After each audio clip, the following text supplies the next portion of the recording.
I'm really glad that you came by today. Let me tell you a little bit about what you're going to be doing here. So this is for Schneider Company. We are an associate of Brady Incorporation, and basically we're the customer service department. Our department is solely based on the customer complaints and compliments. Okay? So we receive a lot of phone calls, a lot of computer work, and basically what I'm looking for is a team lead for my CSRs. Those are customer service representatives. And they are mostly in charge of handling the phones and coordinating the resolutions with the issues that they're calling about. And I need someone to be there on the floor at all times when I have to go out and do meetings. So is there anything that you think you'd be interested in, or? Sure. I've got a lot of experience in call centers. I've worked in call centers for over 10 years. I started out as a phone rep for a catalog order company, worked up to their training department, and then became a team lead there.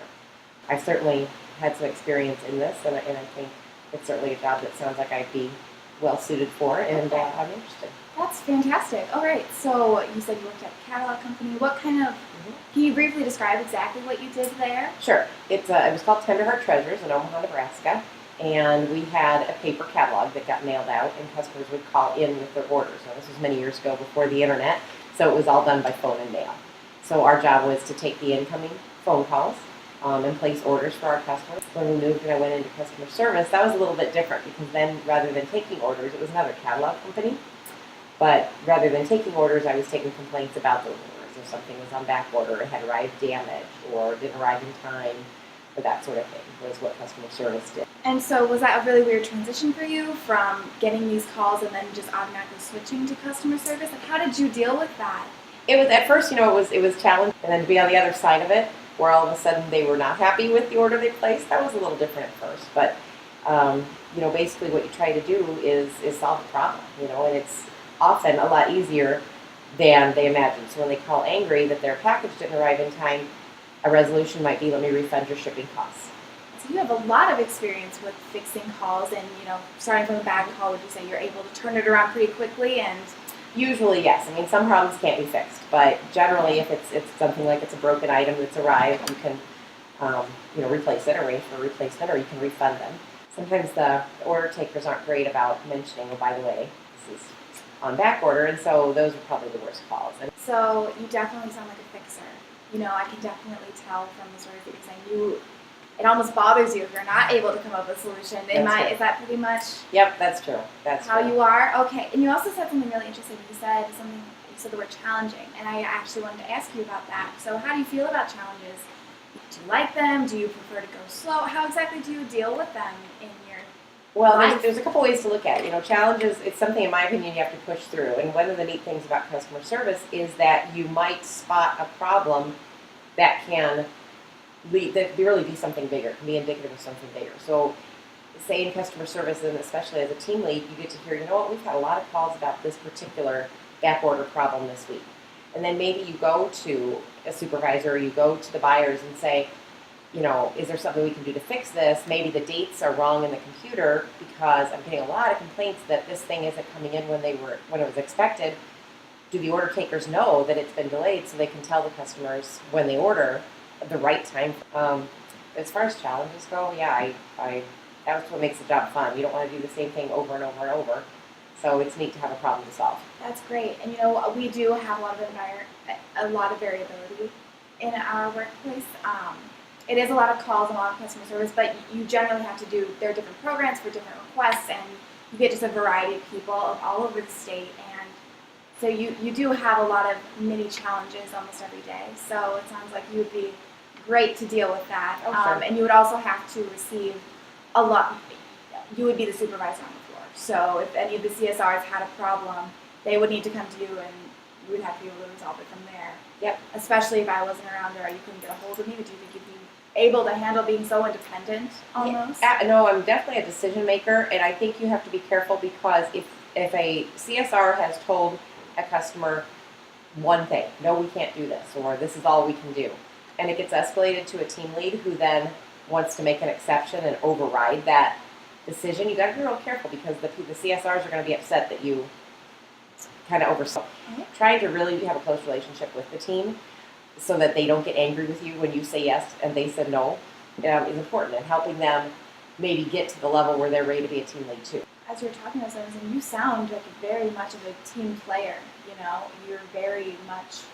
I'm really glad that I don't have to really explain that you would have to become very close with the CSRs on the floor instead of just being about the customers, which of course it is about the customers, but it's also really important.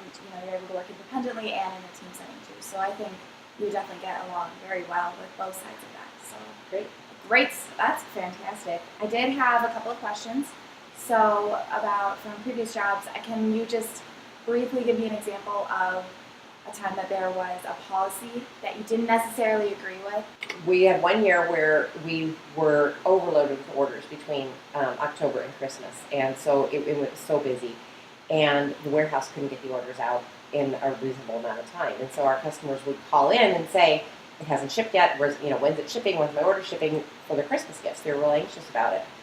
If they called, we were told to bump them up to express shipping so that they would kind of get put to the front of the line. But those who hadn't called weren't.